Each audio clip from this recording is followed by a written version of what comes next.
Let's unravel Geeta's world. Hello and welcome to the 93rd episode of Geeta's World. And here in India, Geeta, such a busy week, such a frenzy has been created. For us too. I mean, those who think that, it's the political reporters who had to monitor and see how the election, which turned out quite different from what the exit polls were saying. But for us, it was a busy day because we saw a lot of international reaction, congratulatory messages coming in, pouring in for Prime Minister Modi, including Italian Prime Minister. Giorgia Meloni, who in all probability will be seeing him soon if they manage to form a government by then for the G7 summit. So yes, she was one of the first ones, but so were quite a few others, including the neighborhood. They've all sent messages, and we've seen a lot of international media reaction as well, where the primary focus is that this is not just to put it very straightforwardly, a Modi Sarkar, but an NDA Sarkar, which means that Modi's diminishing numbers it's clearly like a show. humbled victory. Yes. That because none of the major parties, I mean, all eyes were on BJP, but it could not attain that majority mark. But most of them have said time. that, on many counts, there might be continuum, like, countries that are writing from certain capitals, DC, London, Beijing, even, in the neighborhood. They've all said the same thing, but in terms of foreign policy, there certainly would be continuum. The State Department reacted, responding the same way. There's a time difference. So by then, the results were not finalized. So they said, let the final results come in for us to react.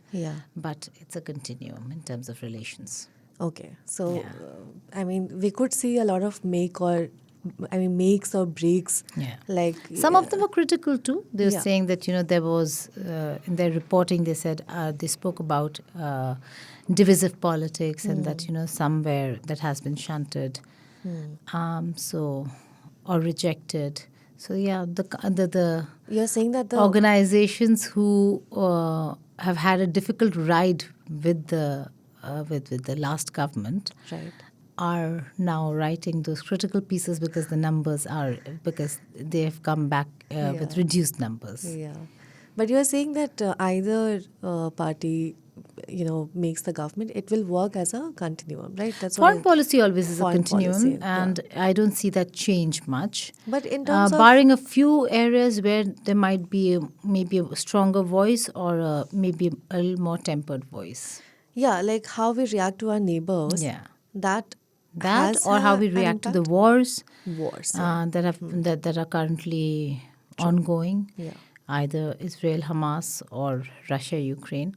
The reactions might not be as almost the same as the previous one. But in this also, in all probability, it's going to be Prime Minister Modi taking over the helms again, but with allies. So we'll have to see whether those allies really... So the allies that we're looking at right now, I don't think are focused so much on foreign policy. They're more focused on domestic and what is it. Right now, they're just talking about what are the cabinet berths that they're getting. Of course, So it's too early to talk about what they will really influence or how will they influence policies. But foreign policy certainly largely is a continuum when it comes to India. Right. I think it will be fascinating definitely to watch because it's like, election season here in India is like a festival. Everybody enjoys. And this time I think it was a very competitive fight. Some cry, some celebrate. Some celebrate. Some reason it out. Yes. So this time around in this episode of Geeta's World, we are discussing, since we have said in the very beginning, when we first recorded in January, the first episode that we did was on US elections, which are due in November. But this has been, this is the election year. So this time, Mexico just underwent the presidential elections, and it is a moment of firsts in Mexico. We have the first... It's historic. It is historic. The first woman president and the first Jewish president in a Catholic country like Mexico. So she is Claudia Sheinbaum, and she's a climate scientist and a former Mexico City mayor. And having a woman president is a remarkable achievement in a country like Mexico, which is known for its patriarchal culture and which is known for its, high rates gender-based violence, where reports say around 10 women are murdered every day, each day. So when she, clinched this title, she said that she'll become the first woman president of Mexico. And she also said that I don't make it alone. We have all made it with our heroines who gave us our homeland, with our mothers, with our daughters, and our granddaughters. So definitely having the first woman president in Mexico's 200-year history is historic. But there are concerns which we will delve into this in this episode, because people are concerned whether Claudia Sheinbaum, she has the ability or the will to break free of the policies of her populist predecessor AMLO, which is called AMLO. His name is Andrés Manuel López Obrador, and both belong to the same party, the same leftist party called Morena. So we'll analyze this. So Geeta, I mean, while you give like a full detailed profile of Claudia, let's also understand who AMLO is. This is one of the important questions that people are asking, that whether the people of Mexico have actually voted for Claudia or have they voted for AMLO, because both belong to the same party, and observers, they say that Sheinbaum, she lacks the charisma that attracted many of her political ally, and despite AMLO not being on the ballot, much of the election was it revolved around him. So what is the mandate for? Who is the mandate for?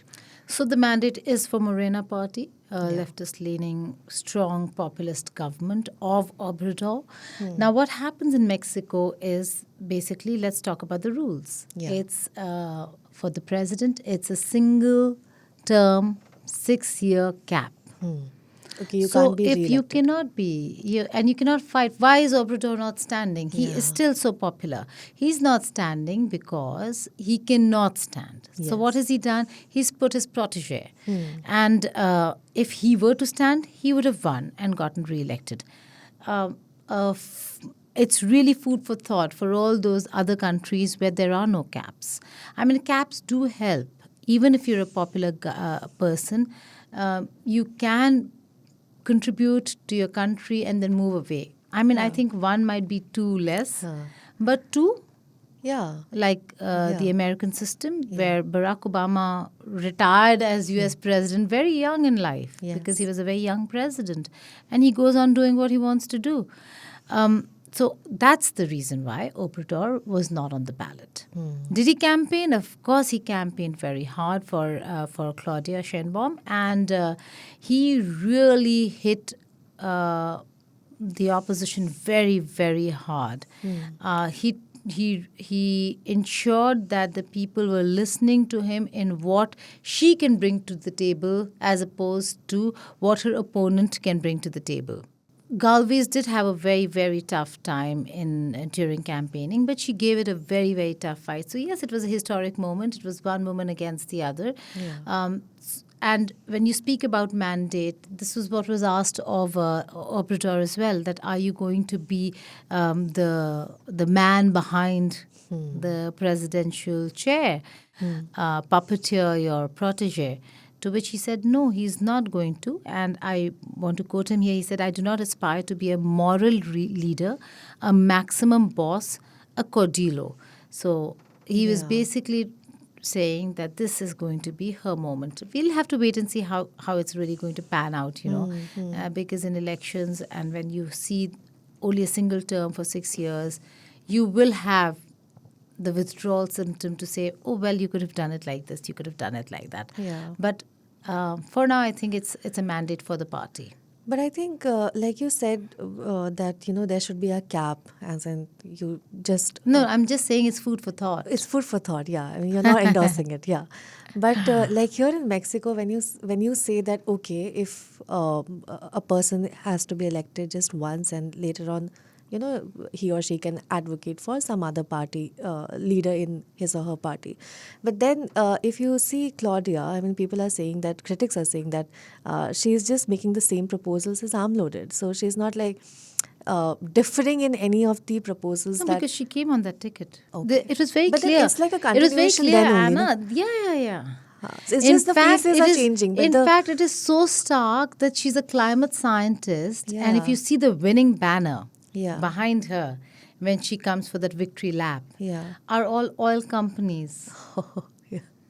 So that's how she had to restrict and confine herself to Obrador's policies. So she did speak about renewables and all of that, but she's Right. confined herself to saying, okay, right now we are an oil energy dependent and producing nation. Our revenues come from there, so that's a red line she was not allowed to cross. Okay. So it's a very different story altogether when you see the evolution, and I think there will be a massive shift Right. to what the policies of Obrador looks and to what her policies could look like. But for now, she's saying and she's sticking to what they have been. There are challenges.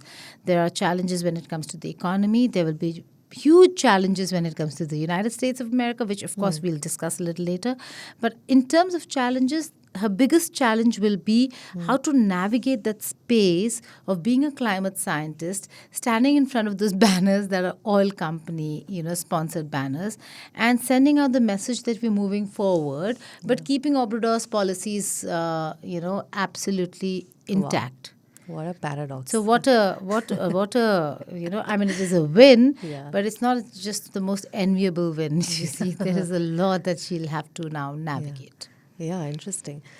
So, like you were saying that, I mean, a lot has been actually. I mean, there are critics who are saying that during AMLO's presidential, term, democracy has been compromised a lot, and there was like his moves to attack the judiciary. Slash funding to Mexico's electoral agency and expand the military's civilian life responsibilities. They have all contributed to this narrative that democracy in Mexico has been compromised. Also, like you said, US will talk about it later, whether it's about efforts to control migrants coming from the US border or about funds and investment in the country. I mean, they are saying that we have not utilized the funds and investment in the country to its full potential. So, I mean, how have the Mexicans then voted? Like, were these factors not factored in when they chose Claudia Sheinbaum from the same party? Because they know that she'll be endorsing the same thing. So, there's not angst against it. Well, those are the challenges. Yeah. And she will have to see how she handles them. And why did the people vote? Because I think it was between two women Okay. who have promised almost similar things when it comes to security matters. Also, the fact that you have over here a government that has, in terms of taxes, in terms of the policies for the poor and for they seem more amenable to the idea of taking the economically backward sections with them rather than go with the other side. I suppose that could be one of the reasons, but only I'm thinking this is a vote for a party and a leader who already was quite popular. He had not lost popularity, Yeah. and she rode on that populist government policies and agenda. If you talk about challenges of security, yes, if you look at the numbers, 6 of 10 voters, according to data, cited safety as their top concern. These are government statistics. And more people, according to another statistic, says that have been murdered during the 6-year term of the Obrador administration than any other, including more than 230 people in election-related violence this election cycle. So it is a huge concern. Yeah. And the other very important part, which everybody is highlighting, and so has the opposition, is the organized crime's vice grip on the country, which is only increased. So we've seen more human smuggling, the problem that will become huge, should the Republicans return in the United States of America, and drug trafficking. So for her, in her agenda, she will have to see how she puts these concerns of the public as top priority. Right. Now, she also comes from a very influential or a prominent family, and some of the articles, if you read, are not praising her or lauding her for her attitude. In fact, one of them almost says that she talk down to certain people if certain questions are asked, like, you don't think I've read this? Things like that. Is a very family-oriented, leftist family-oriented kind of an attitude, according to how Mexicans see Mexicans. And her leftist leanings predate Obrador's populist government, because her parents were very important leftist leaders till that entire attack and killing by the government of leftists took place. So she comes from a family of leftists. She is left-leaning herself, and is the protege. So there are a lot of areas that she'll have to cover. One, in terms of policies, in terms of economy. Then on top of that, she's a climate scientist. That's what, yeah. So then the oil problems also will come to haunt her. She will have to see how she's going to ensure the promises that she's made, because she has made some very strong promises, especially on the count of security. And I'll just come to security once, but like you said, I mean, how Claudia will be different from her predecessor, because like as a mayor of Mexico City, she took a very technocratic approach to crime, and she worked with the private sector. While AMLO, as in contrast, he was governed by like whim, and he used to berate. Old school versus new school. She's quite educated, Anna. She comes from a place where she's seen and she's grown to see how the world is changing. Nobody's going to, and how there's so much access now. What is happening in India? A lot of people are politically aware is because there's so much access. You cannot say that, oh, well, the world works this way and you will have to follow suit. That is no longer the day and age. So she will have to see that if she's going to come with the same old policies of Obrador, it will not work, because people are seeing and they know that if you have promised this, you have to deliver on this in a certain way. So getting in the technocratic way, getting in the private sector to maybe get rid of some of this. But there is a lot of complicity and nexus. How do you break that nexus of cartels and people in power? And I'm not saying it's her, but what if, her party, politicians from top to the bottom of both sides are involved?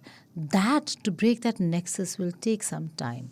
And at the end of the day, Mexico only has a single presidency with a 6-year cap. Yeah, it's just 6 years or two. So there's only that much that she can do. So, but the beauty of this is that you're only going to leave, trying to attempt to leave a legacy behind, rather than seek a second term and think, what can I do maybe to gain votes? So this is her moment. She does not have to be a populist. She needs to be populist enough that her party is not dead because of her policies. That's what, keeping the party alive, intact, yes. But also then, navigating the space to ensure that her promises. But I do think that there will be some changes. There will be a slight shift, maybe in some time. After she takes over, in policies. In policies. Yeah, in policies. Like, she will go green. Like in terms of security No, all of them. But primarily going green. She will go green. There is no way that. She will change how this system of of insecurity that is all pervasive comes to an end, Right. or is reduced. Nobody can end this, but yeah. Yeah.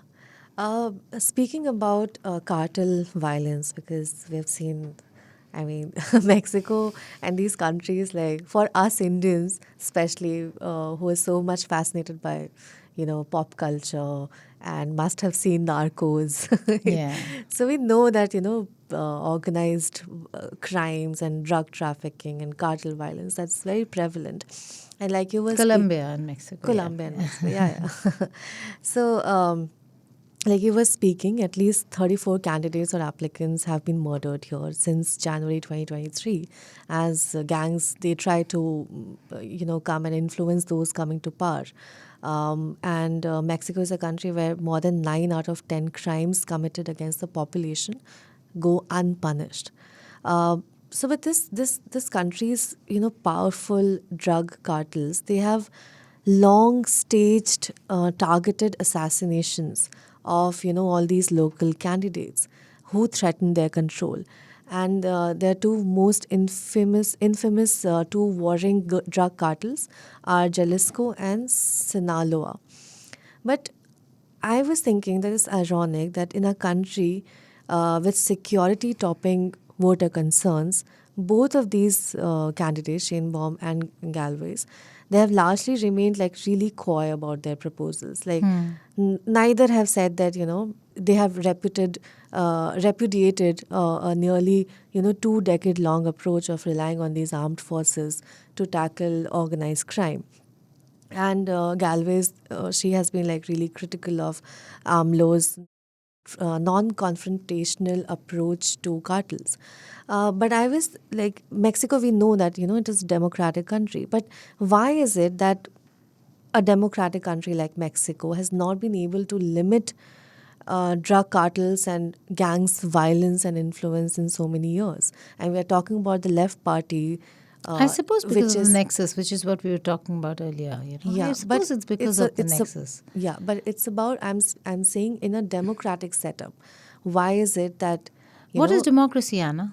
When you say it's a democratic setup and you say why haven't they been able to? A democracy is only to the extent, which is why we say that there can be no true equality or democratic system where you're not choosing. yeah, What is a democracy? If two people are standing, your democracy today in Mexico is between Galvez and Sheinbaum. Sheinbaum, yeah, Was there another choice? So democracy is also confined to the leaders, parties who are propping up people. How many times have you seen independents really win? We were talking about U.S. elections just a few weeks ago. What happened there? You have Kennedy, who's come in and has become a bit of a spoiler for the Democrats. But will he actually make it? So independence only lasts that much. If independents have won in India, independent MPs, can they form government with their numbers? So when you're forming government, the choices are limited to that's your democracy. Your democracy is confined and defined in that space that you've been given for the people, I'm saying. So when you say that why haven't people then rejected, who do they reject and who do they accept?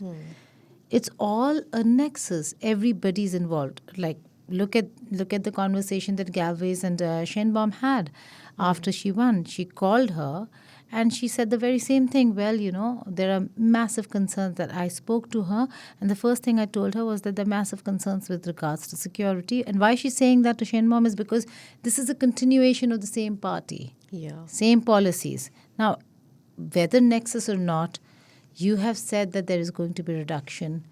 They will have to do something about it. Let's see what she does and how she delivers on that count. okay.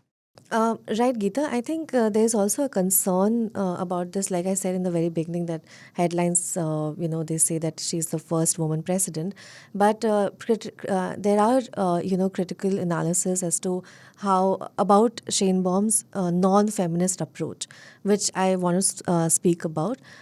Which have, I mean, both frontrunners, Sheinbaum and Galvez, they have promised to address high rates of gender-based violence, be it femicides, be it gender disparities if they win in Mexico, because Mexico still has like a, machismo, very patriarchal, male chauvinistic culture.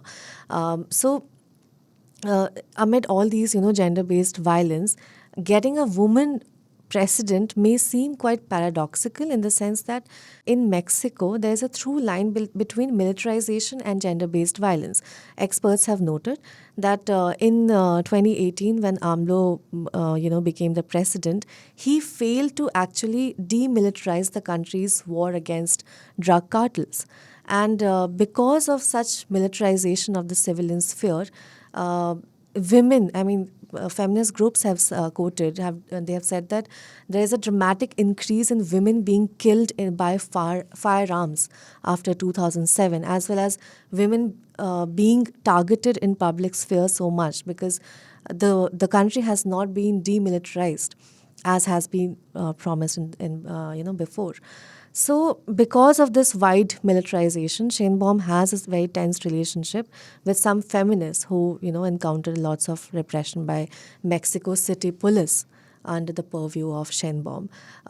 That's what the concern is. People are saying that Claudia is not feminist enough to reverse any of this. So, how do you see this? Well, this is her moment. She has to prove her critics wrong. Every leader has to do that. And there will always be criticism because you're coming from the shadows of a leader. Yeah. And yes, there are a lot of problems with the Obrador regime when it comes to how they viewed gender equality and how they boxed it in a space where we did see a lot of violence against women. We did see killing of women, and then when there were protests, she was the city mayor of. She was the mayor of Mexico City, where she actually criminalized participation of in those protests. So yes, she was. She is a part of that system. She will have to rid herself of this. Yeah. But there are many other things that have moved towards women's rights, and where she can also then contribute further, like Mexico's Supreme Court under Pino have made prohibiting abortion unconstitutional. Yeah. So she can take a leaf from there and maybe start, a chapter where she's actually looking at women's rights. This is her moment, Anna, to start now. There will always be criticism. Of course. And rightly so, because they've seen her as mayor of Mexico City. They've seen her support Obrador. They've seen her turn a blind eye to the nexus that you were talking about, the militarization that you've been talking about. And if she wants to turn a new page, it has to be with newer policies, fresher policies, looking towards women and women's rights. Yeah, okay. And just lastly, I think it's important to understand the migration issue. That is, it's one of the very important factors because United States is neighbor and illegal migration has been a very crucial issue. So, it seems that for any Mexican president, relations with the U.S. and the demands that the U.S. Has placed on Mexico lately has been can be a headache because ever since Trump, came to power and this whole rhetoric against migration, in the minds of so many people, Mexico has become synonymous with illegal migration. And that is besides its already soiled, reputation as a haven of drug cartels. Because, of course, there is some merit to it, like we discussed, but the reality is more complicated. Like the Mexico administration, it has pointed out, there's actually just a country that has been just caught in the middle. Because many of the illegal migrants who are crossing over from Mexico into the US are actually not Mexicans. This year, for example, they said 64% are Venezuelans, and the rest come from countries such as Ecuador, Haiti, Colombia, and even China. And Mexico has rightly raised this issue with the Biden administration as well, and it has asked to help this region, the Central American region, with funds to lift people out of poverty because this illegal migration is just growing and growing. So historically, if you can explain how crucial that this issue of illegal migration very into the important. and for Mexico's domestic politics as well.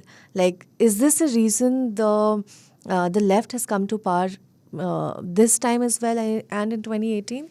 And is this a factor It that is a can very important decide factor. a president's legacy? It is a very important factor. You see, when we talk about refugees and refugee convention, and they talk about, how do refugees become refugees?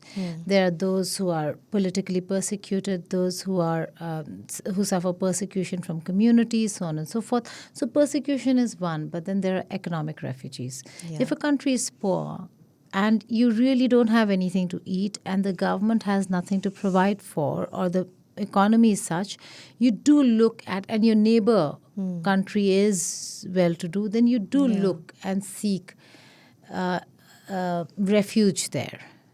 Clearly. And there is no way of justifying and recognizing economic refugees at this point in time. So, which is why it is a historical problem. Then what happens? People move, and this is an example I give on India, Bangladesh as well. People think that they've left their homes because they want to come and capture space here. No, there is today Bangladesh is doing well. There was a time, Anna, when Bangladesh was doing nothing, and the poverty levels were so bad that people actually would just come, cross the border, work, earn their 10 rupees and go back. That's economic, crisis that a country faces, and why people take refuge in the other country. I'm not justifying illegal immigration here. In no way am I saying that it's acceptable, but it is why it is happening. Most Mexicans too left Mexico or continue to leave Mexico for the United States of America only for better opportunities, only so that their children can be rid of an environment that is riddled with insecurities, violence, and drug cartels. That they go there, they get an opportunity to study and do well. So it is historical because it's a problem that exists and stems from this. Yeah. Have they made it a political issue? Yes. Have they made it an issue which allows them the space to return to power? Absolutely. How is it going to be different for Sheinbaum? I don't think it's going to be very, very different. In fact, it only could get a little more difficult. Although we know that the Democrats will work with the new administration. Should there be a change in administration in the United States of America, then it's going to be a very difficult, Yeah, because very if difficult one. Trump comes to power, it's going to be havoc. Yes. Yeah. So let's wait and see how that really pans out for them. But it has been a political, it has been on their agenda and is part of the political agenda. And I don't think this is something that you can remove from Mexican politics or U.S.-Mexico relations. Yeah. Okay, Geeta, I think we'll put an end to this conversation and very well explain in terms of, I think, it's just the beginning when, Claudia will clinch the president, the term will start, and I think in the near future, we'll get to see whether she actually, break away from the so-called shackles or she Of has the the past. will. Yes, she has the will to break away from the shackles. I don't think she really has the will, but I think she wants the space to also come as her own. Yeah. So she will have all the leftist policies, but she'll also be a little more progressive on climate. Also, about the non-feminist. Yeah. See, that is for her, Anna. If there are critics, and if you've done what you've done, you were mayor of a city, and they've seen your work, then it's for you to prove yourself, with not just the critics, but with your country. Right, yeah. So I think we'll put an end. So thank you so much, Geeta. It was very fascinating to discuss Mexico, a country that we never discussed in this podcast. There's always a first. It's always a first. Like the first woman president of Mexico. Yeah. Thank you, Anna, and thank you to our listeners and our audience who watch us. Yeah. For joining in every week. It's always a pleasure. Thank you so much. We'll be back next week. Till then, keep listening to Geeta's World. Thank you.